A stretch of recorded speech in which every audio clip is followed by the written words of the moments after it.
શું તમે નવો બિઝનેસ સ્ટાર્ટ કરવાનું વિચારો છો પણ કન્ફ્યુઝન છે કે પ્રોપ્રાઇટરશિપમાં બિઝનેસ કરવો કે પાર્ટનરશિપ, એલએલપી કે પ્રાઇવેટ લિમિટમાં? તો આ રીલ ખાસ તમારા માટે છે. પહેલા આપણે પ્રોપ્રાઇટરશિપ વિશે જાણીએ કે ક્યારે આપણે ફાયદાકારક છે.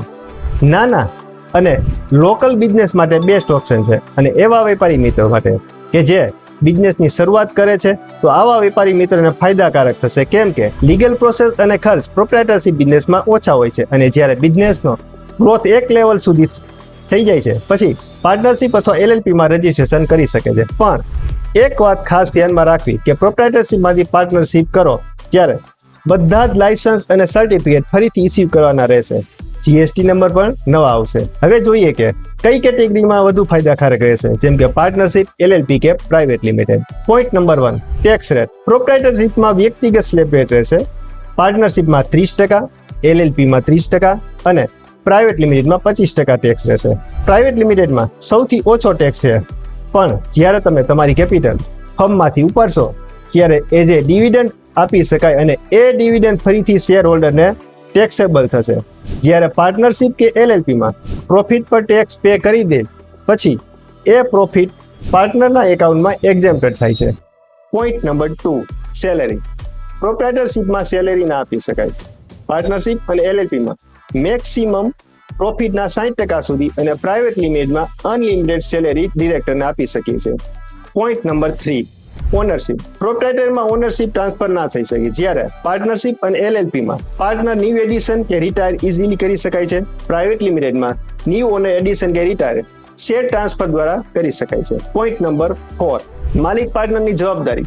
પ્રોપ્રાઇટર અને પાર્ટનરશિપમાં અનલિમિટેડ જવાબદારી છે, જ્યારે એલએલપીમાં લિમિટેડ અને પ્રાઇવેટ લિમિટેડમાં લિમિટેડ જવાબદારી રહેશે. એટલે કે પ્રોપ્રાઇટરશિપમાં અમર્યાદિત જવાબદારી મીન્સ બિઝનેસનું દેવું ચૂકવવા માટે માત્ર બિઝનેસની મિલકત જ નહીં, પરંતુ માલિકની વ્યક્તિગત મિલકત જેમ કે ઘર, જમીન, કાર, બેંક બેલેન્સ વગેરે પણ વેચવી પડે છે. જ્યારે પાર્ટનરશિપ ફર્મમાં અનલિમિટેડ અને જોઈન્ટ લાયબિલિટી હોય છે, મીન્સ દરેક ભાગીદાર પોતાની સાથે અન્ય ભાગીદારોના કાર્યમાં પણ જવાબદાર હોય છે. એક પાર્ટનરની ભૂલ અથવા દેવું હોય તો અન્ય તમામ પાર્ટનરોની વ્યક્તિગત મિલકત પણ જોખમમાં આવી શકે છે. જ્યારે એલએલપીમાં મર્યાદિત જવાબદારી હોય છે, એટલે કે દરેક પાર્ટનરની જવાબદારી સામાન્ય રીતે તેણે એલએલપીમાં કરેલા મૂડી રોકાણ સુધી જ મર્યાદિત રહે છે. એલએલપીના દેવા માટે સામાન્ય રીતે પાર્ટનરની વ્યક્તિગત મિલકત જવાબદાર બનતી નથી, સિવાય કે છેતરપિંડી અને ગેરકાયદેસર એક્શનના કેસમાં. અને પ્રાઇવેટ લિમિટેડ કંપનીમાં શેર હોલ્ડરની જવાબદારી તેના શેર કેપિટલ સુધી મર્યાદિત રહે છે. કંપનીના દેવા માટે શેર હોલ્ડર અથવા ડિરેક્ટરની વ્યક્તિગત મિલકત જવાબદાર બનતી નથી, સિવાય કે ફ્રોડ, પર્સનલ ગેરંટી અથવા કાયદાનો ભંગ કર્યો હોય તો. Point number 5, compliances. પ્રોપ્રાઇટરશિપમાં ખૂબ ઓછા, પાર્ટનરશિપમાં થોડા ઓછા અને એલએલપીમાં મધ્યમ ને પ્રાઇવેટ લિમિટેડમાં સૌથી વધુ હોય છે. એટલે કે પ્રોપ્રાઇટરશિપમાં માત્ર income tax return, GST return જેવા કમ્પ્લાયન્સીસ હોય છે, અને લીગલ એક્સપેન્સ ઓછા હોય છે. પાર્ટનરશિપ ફર્મમાં પણ પ્રોપ્રાઇટરશિપ જેવા જ કમ્પ્લાયન્સીસ હોય છે. ઉપરાંત પાર્ટનરશિપ ડીડમાં ફેરફાર થાય તો તેની નોંધણી કરાવવી પડે છે, અને લીગલ એક્સપેન્સ ઓછા હોય છે. એલએલપીમાં કમ્પ્લાયન્સીસ મીડિયમ હોય છે. ઇન્કમ ટેક્સ અને જીએસટી ઉપરાંત દર વર્ષે આરઓસીમાં એન્યુઅલ રિટર્ન અને સ્ટેટમેન્ટ ઓફ અકાઉન્ટ ફાઇલ કરવું ફરજિયાત છે.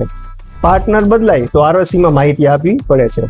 કમ્પ્લાયન્સ થોડું વધારે હોય છે, પરંતુ પ્રાઇવેટ લિમિટેડ કરતાં ઓછું હોય છે. જ્યારે પ્રાઇવેટ લિમિટેડમાં સૌથી વધુ કમ્પ્લાયન્સ અને લીગલ એક્સપેન્સ હોય છે, જેમ કે ઇન્કમ ટેક્સ, જીએસટી ઉપરાંત આરઓસીમાં annual return, financial statement, board meeting, AGM, statutory register, minutes book, director સંબંધી કમ્પ્લાયન્સીસ વગેરે નિયમિત કરવા પડે છે.